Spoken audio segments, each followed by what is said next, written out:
Good morning, welcome to the Words of Hope. This is Art Velasquez, your host, and today we are to talk about who is in control of your life.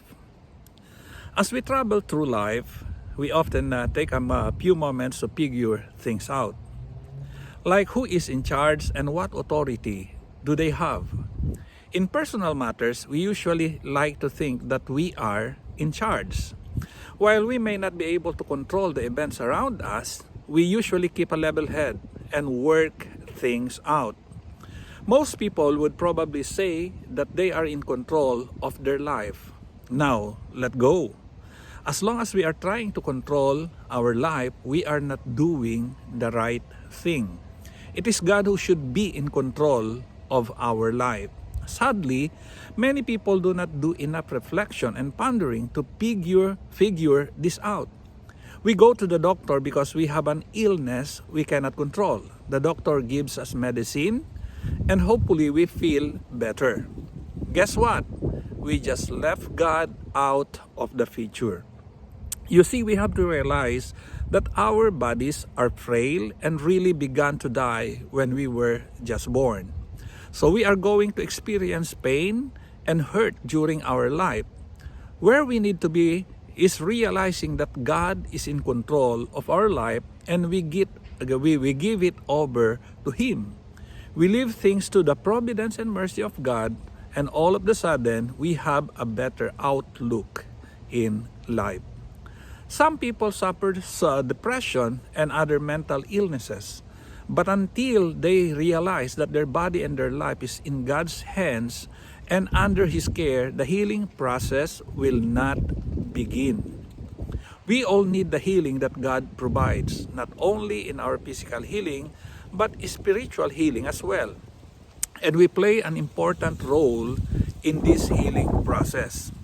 We have to work with God because He will not do it all. He expects us to make an effort to do things that will benefit not only our bodies but our soul as well. We can assist God by learning God's will.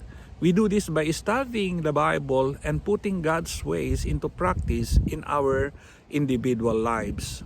Our faith is made stronger when we apply ourselves to doing His will and by learning to cast our cares upon Him, as it was said in 1 Peter chapter 5 verse 7. We must all come to the realization that our life is not our own. We belong to the Lord. Romans chapter 14 7 to 8 says, and it informs us that whether we live or we die, we still belong to the Lord and are subject to His laws. We all need to face the fact that we are in God's hands all the time. Whether we are facing a deadly disease or just the nagging aches of old age, we need to realize that God's will needs to be done. Remember that Jesus prayed in His burden, that His burden be lifted up from Him. But in the end, Jesus still said to God, not my will, but thy will be done. Now we can do everything right and still have to face serious illness and severe depression and spiritual immaturity.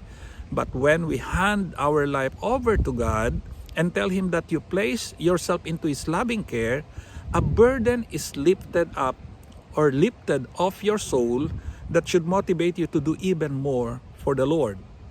Look around you and you will see the most faithful of God have already given their lives to Him. Now the question is, will you turn the controls unto God? I hope you got it, and God bless you. Until next time, God bless you. Shalom.